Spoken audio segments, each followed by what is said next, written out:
today we're tangling with a species that literally strikes fear in the hearts of people and Canadians all over the world. The Romo Kiku. Very scary stuff.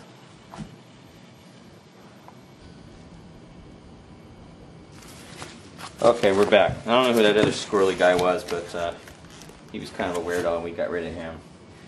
But to combat this Romo pulp, we're going to hang it with wheat, Kelly's Wheat, paper-hangings.com.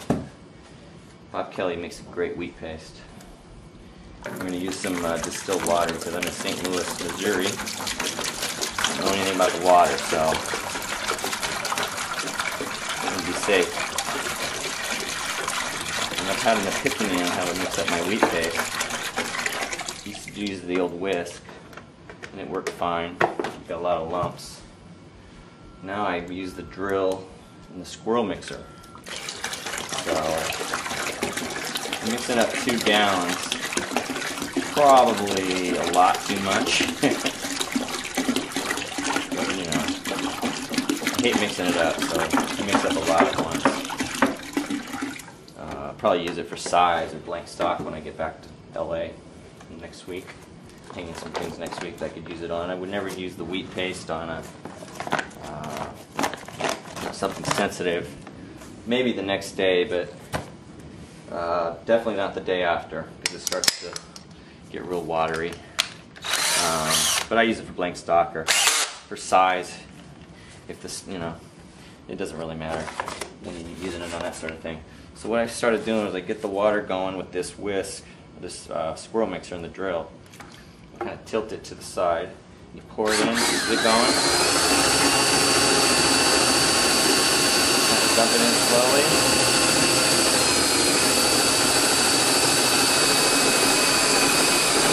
Smell the wheat flour.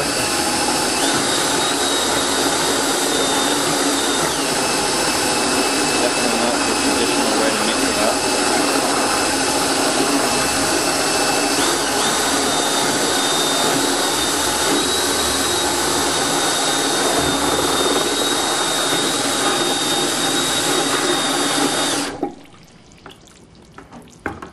Might want a little bit more than that, so luckily got an extra bag. These are 4-pound bags I buy. Usually buy about 5 of these at a time. I go through, it depends on what I'm doing, but I go through 5 4-pound bags. And it probably takes me 3 months to go through them. So, get it moving before you start pouring.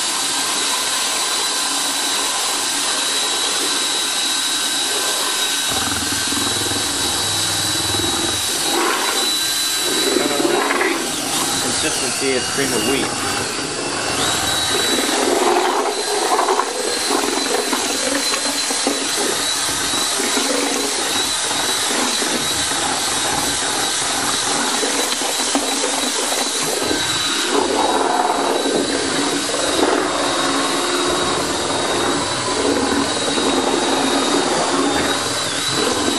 And that's pretty close right there. Normally you'd have tons of these big chunks in it. And you strain them out. Now I'm still going to strain this, but it isn't going to strain much out. It's pretty nice right now.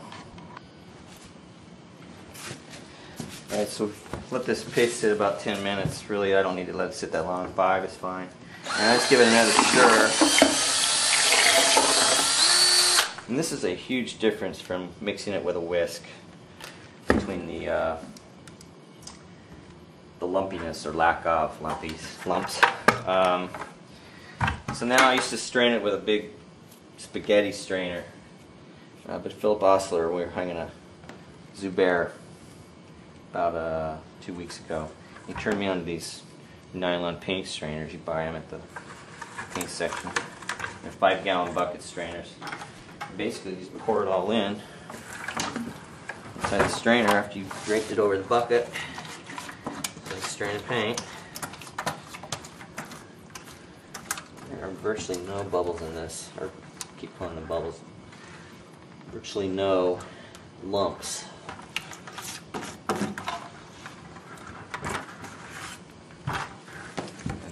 it out of here and pick it up and just start squeezing, twisting.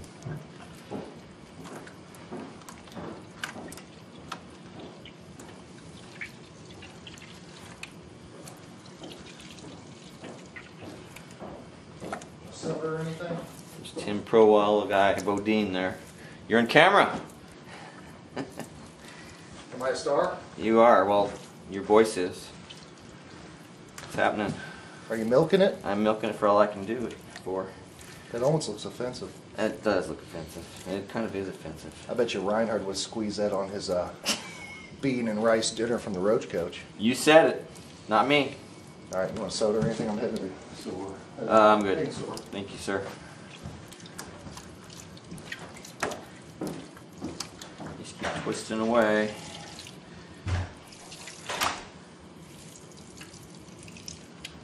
Frank Nicholson, the late Frank Nicholson, I'm afraid, told Philip that you're just realigning the molecules when you do this. You're not going to get those lumps.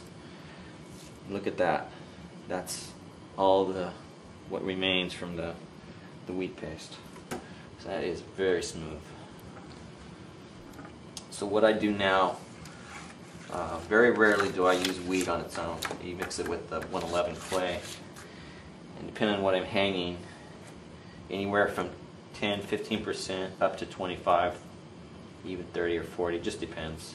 I like wheat paste so much that I tend to use it more than most people do. So, but what I'll do is I'll measure up from the bucket, and then I'll decide what the percentage is that I want. Let's say it's 20% and it's 5 inches tall. I'll put an inch mark up here above the level of the wheat, and I'll throw clay in there until I get the right amount of measurement up to that mark.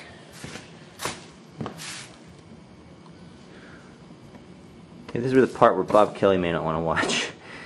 We're going to take some Dynamite 111 non-strippable heavy-duty clay and add it to this wheat paste that I've mixed up for this Romo pulp. The purpose of this clay, it does two things. It helps you to roll on the wheat paste thinner, because it makes it gives it different properties, different characteristics, I should say. Because wheat paste on its own is kind of tough to roll out. It's kind of, viscous, I guess, is the word, if that is such a word.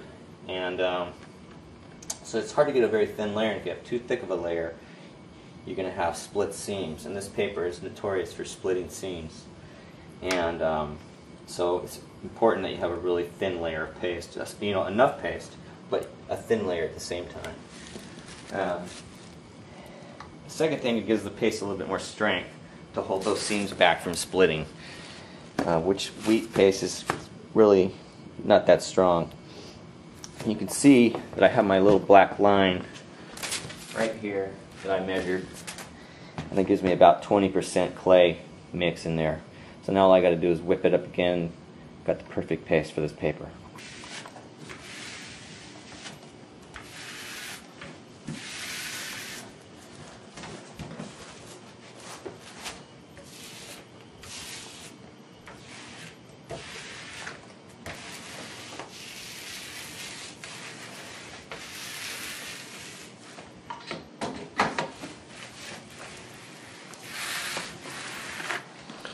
Such style, such technique. I learned it all from you, my man. It's almost scary. I learned it all from you. So you're the one to blame. I don't want to be the man today. You don't want to be the one to blame? No. I thought Bill was the fall guy today. Bill, He's not here. Let's blame Bill. There you go. Excellent. Wheat and clay, babe. We can blame Murphy for that concoction. Yes, I can blame him. Getting me hooked on it.